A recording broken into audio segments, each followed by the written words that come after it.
Reasons to Rehearse the Gospel Daily by Milton Vincent from A Gospel Primer.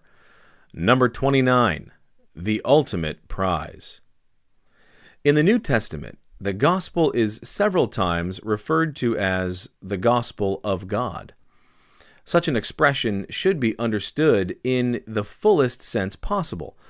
The Gospel is called the Gospel of God, not simply because it is from God, nor merely because it is accomplished through God, but also because ultimately it leads me to God, who is himself its greatest prize.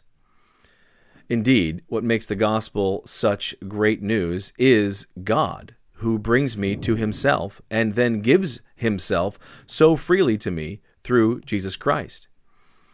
The essence of eternal life is not found in having my sins forgiven, in possessing a mansion in heaven, or in having streets of gold on which to walk forever.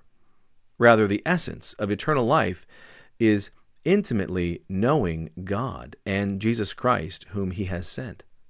Everything else that God gives to me in the gospel serves merely to bring me to himself, so that this great end might be achieved.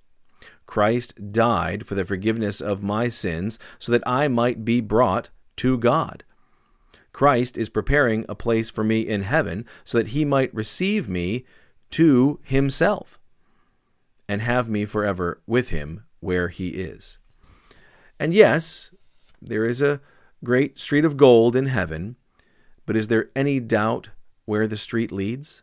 Unquestionably, it leads straight to the throne of God himself, as do all of God's gifts to me in the gospel.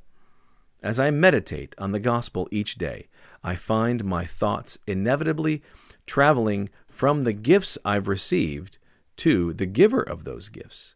And the more my thoughts are directed to him, the more I experience the essence of eternal life. The gospel of God is from God, comes through God, and leads me to God. And it is in him that my soul finds its truest joy and rest.